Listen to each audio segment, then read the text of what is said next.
자, 오늘은 추수감사주일입니다.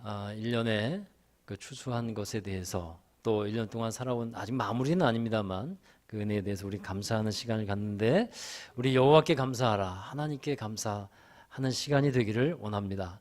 또한 감사했으면 좋은 것이 있는데 우리 사람에게 좀 감사했으면 좋겠어요. 우리 하나님께도 감사하지만 우리 사람들에게도 좀 감사해야겠는데 특별히 여러분 감사한 사람을 한번 생각도 해보시고요.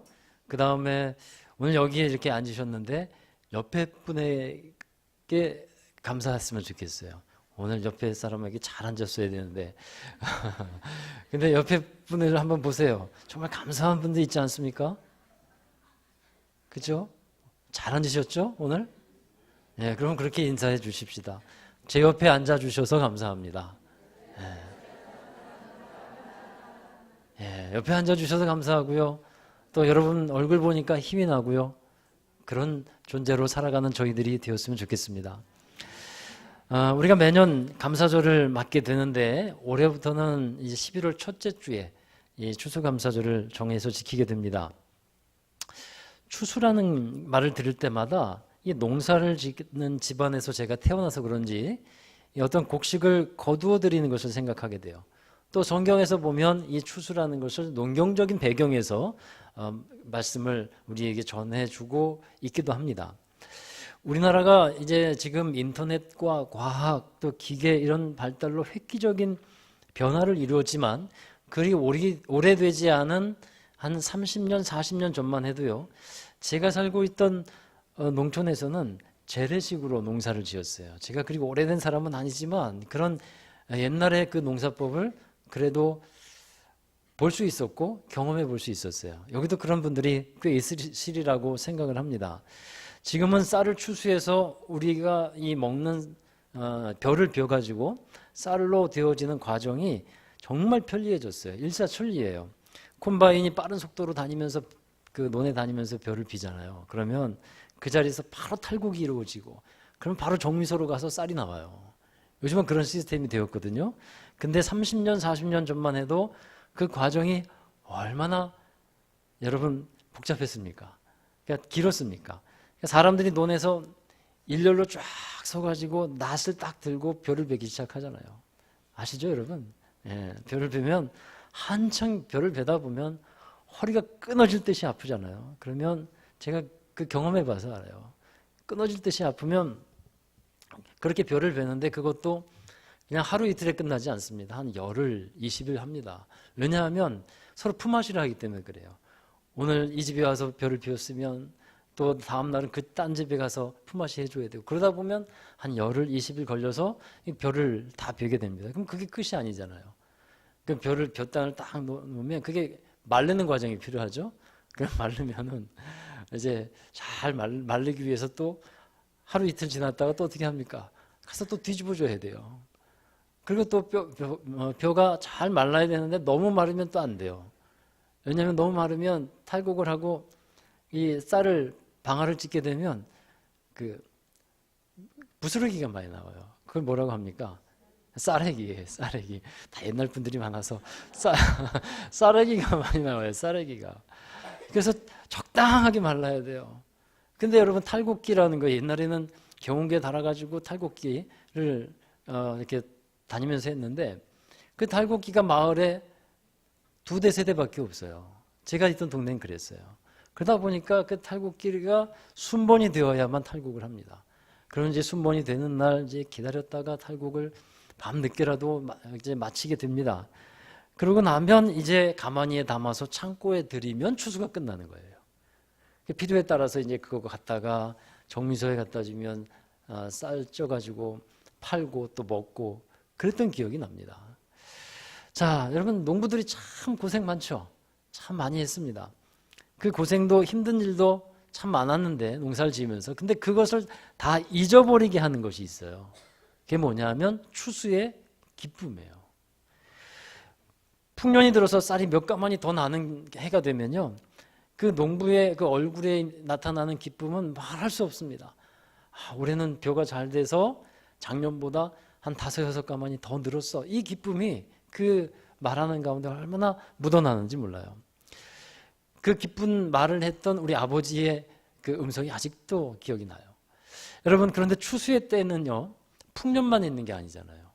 때로는 또 흉년도 있고요. 또 잘 되다가, 벼가 잘 되다가 가을 태풍이 불어오는 때가 있어요. 그러면 다 자라서 누렇게 익어가고 이제 곧 추수를 기다리는데 태풍 때문에 벼가 쓰러져 버립니다. 벼가 잘 익으면 그만큼 더 무겁잖아요. 그러니까 무거우니까 더 잘 쓰러져요. 그 해는 수확량이 급감하는 겁니다.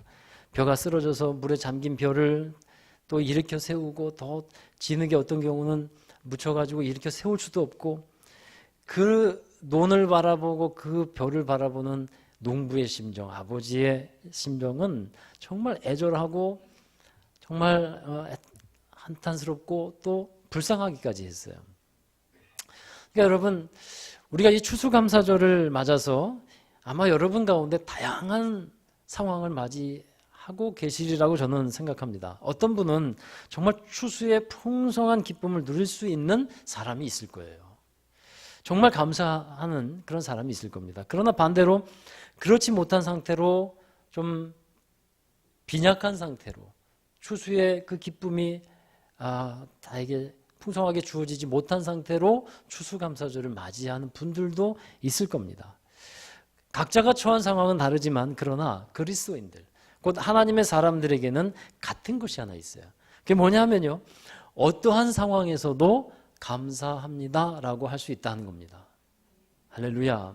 어떠한 상황에서도 감사할 수 있다고 하는 것이 그리스도인의 특징이에요.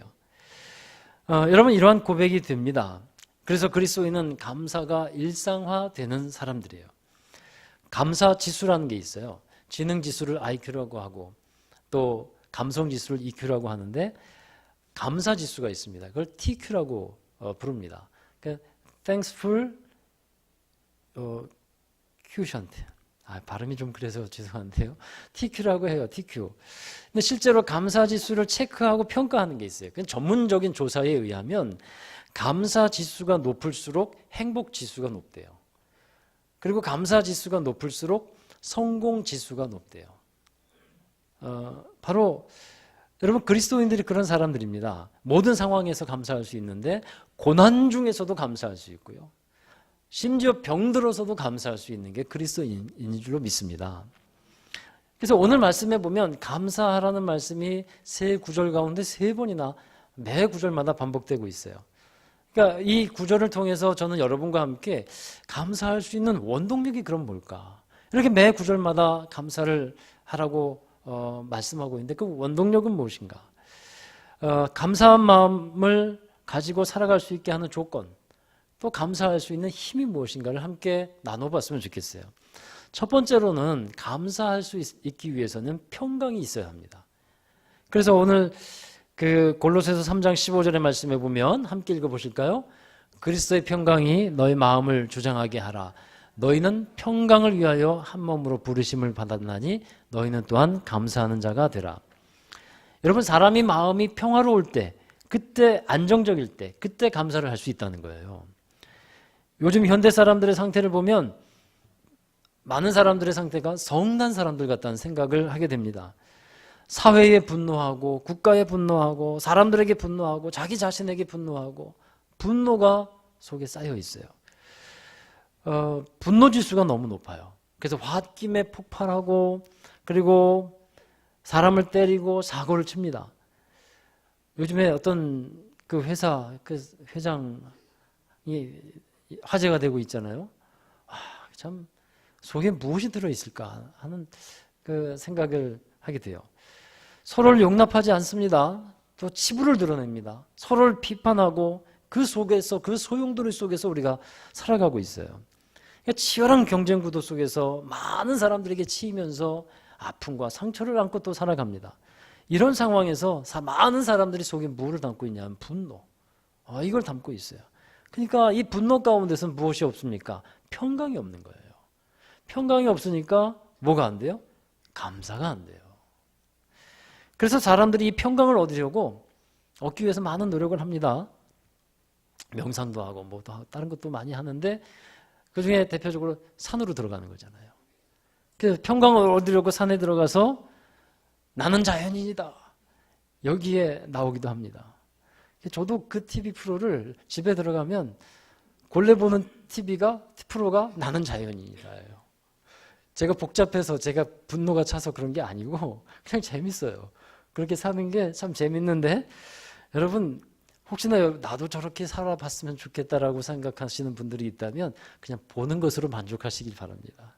실제로 살아보는 것하고는 달라요. 자, 여러분, 근데 오늘 말씀에 보면, 그러니까 그 자연 속에 들어가서 평강을 얻으려고 하는데 오늘 말씀에 보면 그리스도의 평강이라는 말씀이 나와요.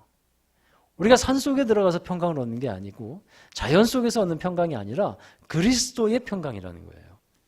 여러분, 그리스도의 평강이라고 하면 예수님이 주는 평강이고 예수 그리스도께서 갖고 계셨던 평강을 말씀하는 건데, 우리가 예수님을 믿는 그리스도인으로서 예수님이 갖고 계신 평강을 우리도 갖고, 그리고 그 평강을 우리도 누리고 그 마음을 채우라는 것입니다.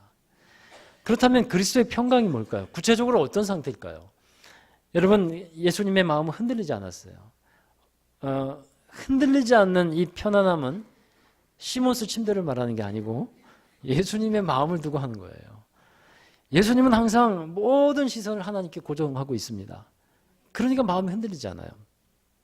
근데 여러분, 예수님이라고 해서 속상한 일이 없었을까요?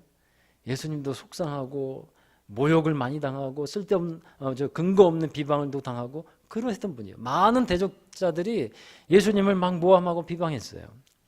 또 가장 속상했던 부분이 있는데 그게 제자들을 보고 속상하는 거예요. 제자들을 데리고 그렇게 예수님이 함께하고 사랑을 베풀어 줬는데도 변하지 않는 제자들. 제자들은 모이면 서로 싸우고요. 또 어떤 경우는 누가 잘났냐, 내가 높냐, 네가 높냐 하면서 서로 시기하고 그런 모습을 보고, 또 어떤 때는 믿음도 없어요. 그래서 예수님께서 심히 한번 이런 말씀도 했잖아요. 믿음이 없는 너희들아, 내가 언제까지 너희들을 참아야 되냐, 이렇게까지 속상한 마음을 표현도 하셨어요. 그런데도 예수님의 마음은 흔들리지 않으셨습니다. 여러분, 풍랑이 있는 갈릴리 호수를 제자들과 함께 지나가는데 너무 심하게 풍랑이 이니까 배가 뒤집어 엎어질 것 같아요. 이 제자들이 막 죽을 것 같다고 아우성 치지 않습니까? 근데 예수님은 그 가운데서도 편안하게 잠을 주무시고 계셨어요. 그게 예수님의 평강이에요. 세상이 치열하게 살아가고 있고 또 많은 상처와 아픔 속에서 많은 대적들이 있고 정말 세상에 나가면 안식처가 없는 그 가운데서도 우리 주님 안에 있을 때 주님께서 주시는 그 평강, 그것을 누릴 수 있다고 하는 것입니다. 할렐루야. 자, 여러분, 예수님은 그 평강을 가지셨고 그 평강을 마음 가운데 지키셨어요. 성경의 많은 곳에서 보면 하나님은 평강의 하나님이라고 소개하고 있습니다. 많은 구절이 있는데 한 구절만 보시겠습니다. 우리 데살로니가전서 5장 23절의 말씀이에요. 함께 있습니다.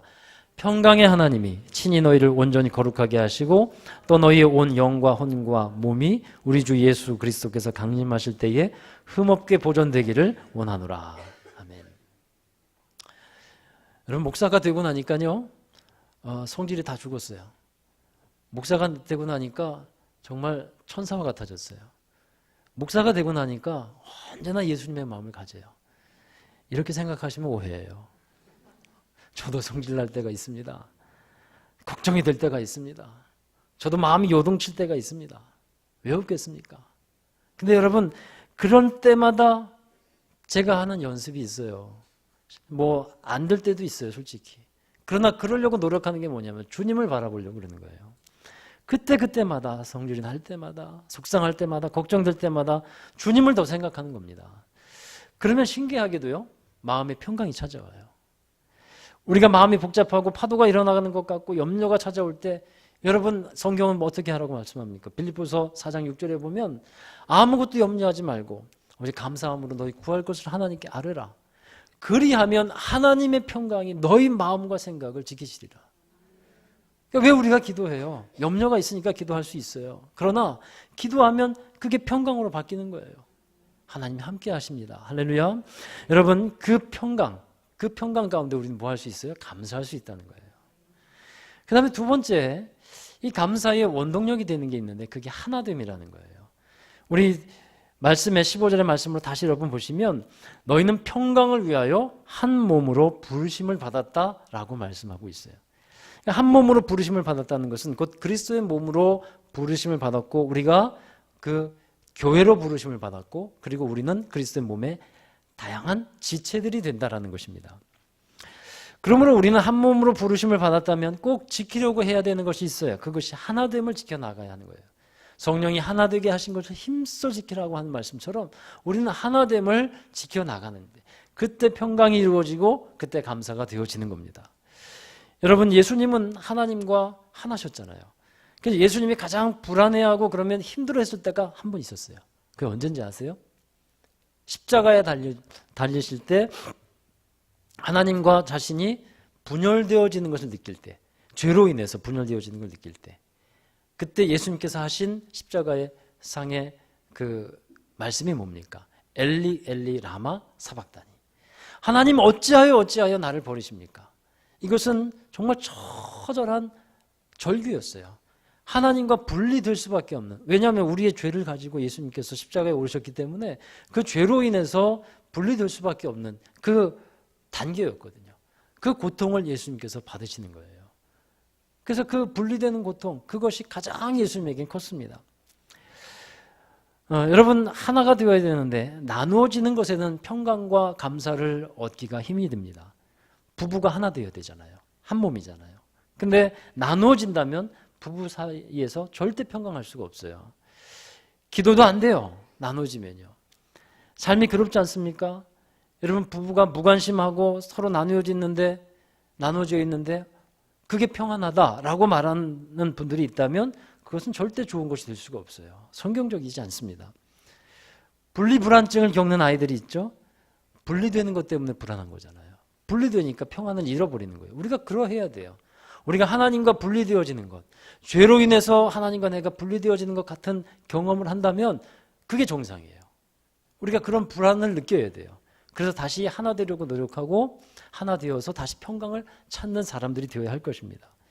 교회도 하나 되고 하나 될 때 든든하게 평안하게 세워지는 겁니다. 사도행전 9장에 보면 교회 부흥의 역사 가운데 교회가 평안하여 든든히 서갔다고 말씀하고 있잖아요. 그러니까 이 평안하여서 든든히 서갈 때 필요한 것, 절대적인 조건이 뭐냐면 하나됨이라는 겁니다. 하나 되었을 때 평안하고 평안할 때 감사가 넘치는 교회가 되는 겁니다. 여러분 교회가 정말 경계해야 되는 것이 하나 있어요. 분열을 경계해야 돼요. 왜냐하면 사단이 싫어하는 것이 우리가 하나 되는 것이고 사단이 좋아하는 것이 나눠지는 거예요. 그러하기 때문에 이 사단을 분열의 영이라고도 부릅니다. 그래서 나의 말과 행동으로 인해서 혹시 내가 하나님의 도구가 아니라 사단의 도구가 되지는 않을까 이렇게 조심해야 되는 것이죠. 여러분 교회가 서로 하나 되기 위해서 필요한 것이 많이 있겠습니다만 그 중에서 필요한 것이 있다면 서로 사랑 안에서 용서하고 용납하는 거예요. 오늘 15절의 말씀을 읽었는데 13절의 말씀으로 올라가 보시면 그 말씀이 잘 나와 있어요. 13절 14절에 서로 용납하여 피차 용서하되 주께서 너희를 용서하신 것 같이 너희도 그리하라. 그리고 이 모든 것 위에 사랑을 더하라. 그러니까 사랑 안에서 서로 용서하고 용납하는 것, 그래야 하나됨을 지켜갈 수 있다는 거예요.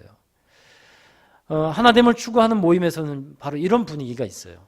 서로 격려하고요, 서로 이해하고 위로하고 그런 분위기가 있는 거예요. 그게 하나 되는 거예요. 그런데 분열되는 분위기는 어떤지 아세요? 비판의 말들이 많이 오가요. 그리고 비판과 질책의 말들이 오갑니다. 그러면 그 모임은 분열되기 시작하는 거예요. 여러분 머릿속에 어떤 한 사람을 생각해 보십시오. 어떤 사람이든 좋아요. 그 사람을 한번 생각해 보십시오. 생각하셨어요? 네. 그 사람의 안 좋은 점을 생각해 보세요.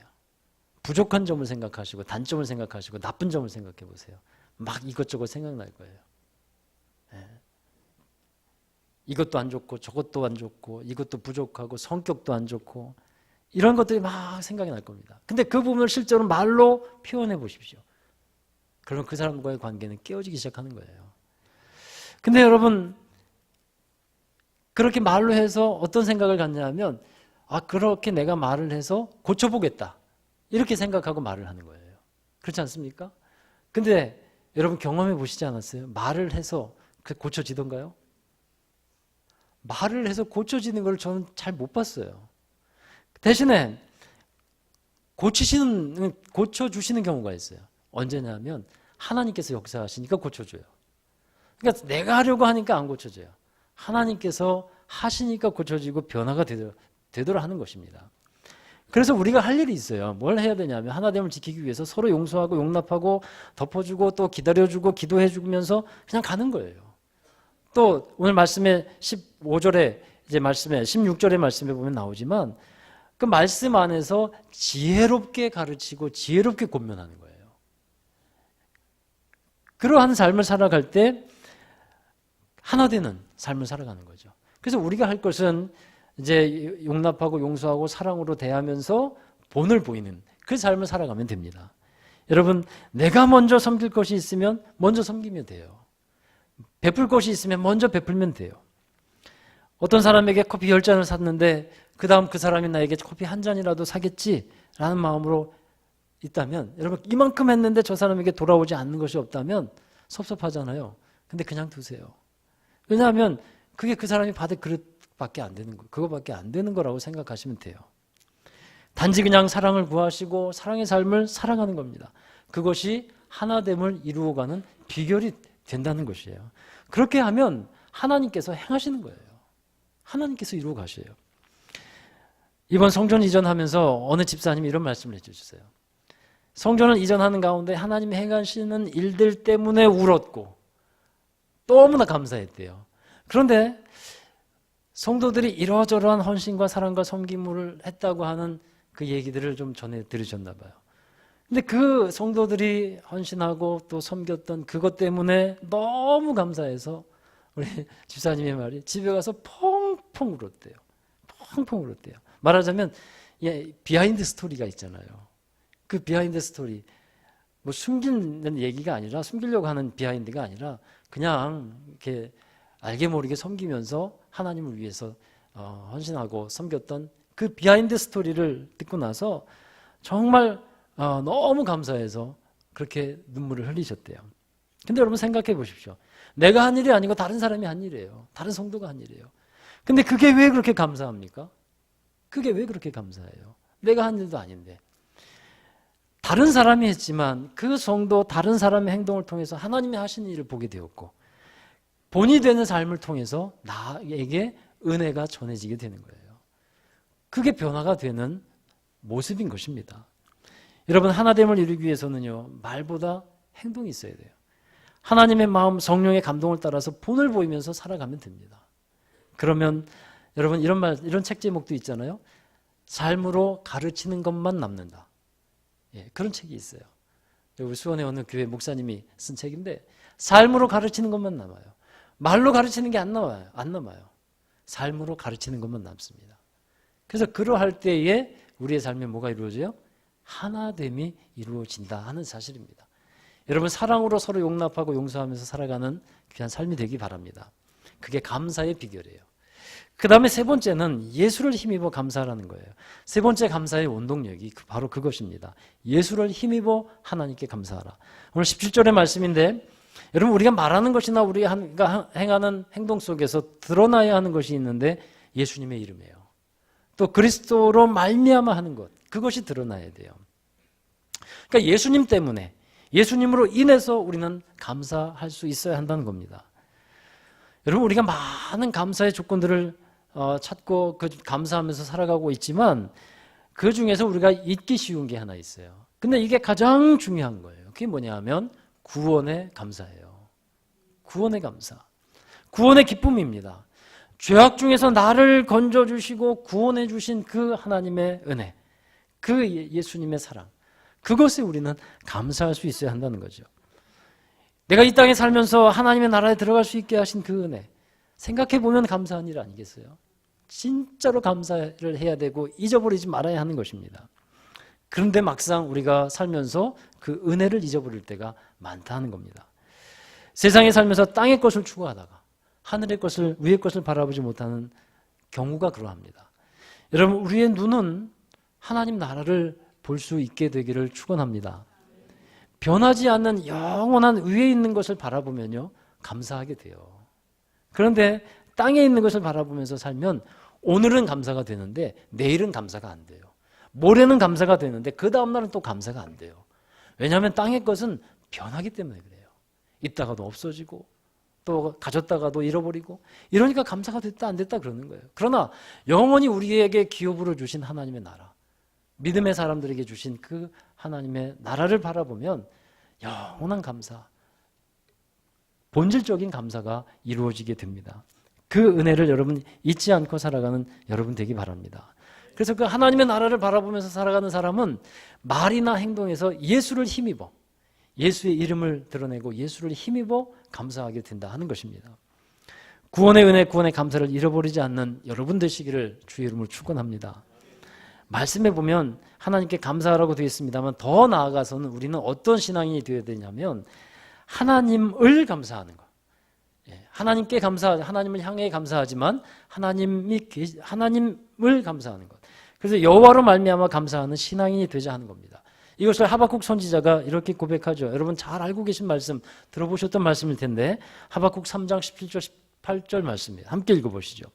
비록 무화과 나무가 무성하지 못하며 포도나무에 열매가 없으며 감람나무에 솔출이 없으며 밭에 먹을 것이 없으며 우리 양이 없으며 외양간에 소가 없을지라도 나는 여호와로 말미암아 즐거워하며 나의 구원의 하나님으로 말미암아 기뻐하리로다. 아멘. 하박국 선지자의 고백이 이거잖아요. 어떤 조건이 나에게 형성이 되지 않는다고 해도 하나님으로 말미암아 나는 감사하겠습니다. 하나님을 기뻐하겠습니다. 이 고백과 신앙이에요. 여러분 이것이 바로 그리스도인의 감사 생활이 되어야 할 줄로 믿습니다. 풍년이 되었을 때 우리가 감사하기는 쉬워요. 그러나 어려움이 있을 때 또 흉년이 되었을 때 그때 감사하기는 어렵습니다. 그러나 그때도 우리는 감사할 수 있어야 합니다. 여호와로 말미암아 또 그리스도로 인하여 하나님 나라를 바라보고 위의 것을 바라보며 감사할 수 있는 그리스도인의 신앙생활, 감사생활이 되기를 주의 이름으로 축원합니다. 기도하겠습니다. 하나님 감사드립니다. 우리를 하나님의 나라 백성 삼아 주시고 하나님의 자녀 삼아 주셔서 구원받은 백성으로 이 세상에서 살아갈 수 있도록 인도해 주셔서 감사를 드립니다.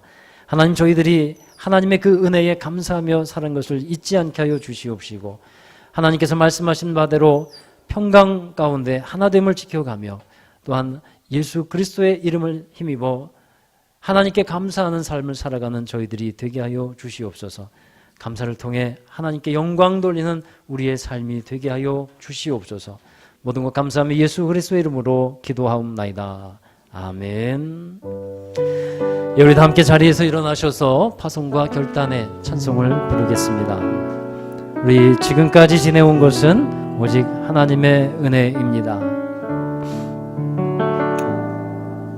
내가 지금까지 지내온 것은 주의 은혜라 주의 은혜라 주의 은혜라 지금까지 지내온 것은 내가 하나님의 자녀 된 것은 내가 하나님의 자녀 된 것은 오로지 주의 은혜입니다.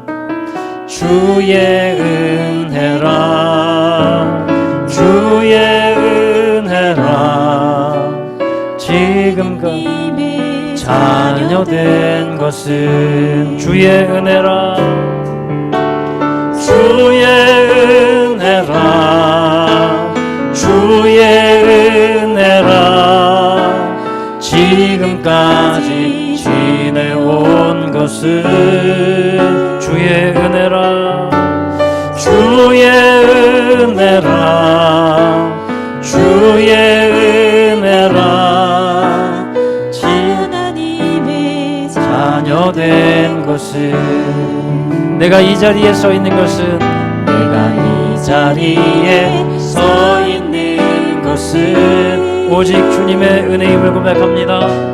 주의 은혜라 주의 은혜라 이 자리에 서 있는 것은 주의 은혜라 주의 은혜라 주의 은혜라 이 자리에 서 있는 것은 이 자리에 서 있는 것은 주의 은혜라.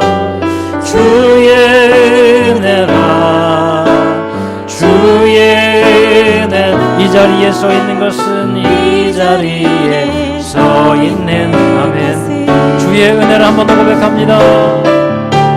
주의 은혜라. 주의 은. 지금까지 지내온 것은 지금까지 지내온 것은 아멘. 주의 은혜. 주의 은혜라. 주의 은. 하나님의 자녀된 것은 하나님의 자녀된 것은 주의 은혜라. 주의 은혜라. 주의 은혜라. 이 자리에 서 있는 것은 이 자리에 서 있는 것은 주의 은혜라. 주의 은혜라. 이 자리에 서 있는 것은. 우리 함께 기도하십시다.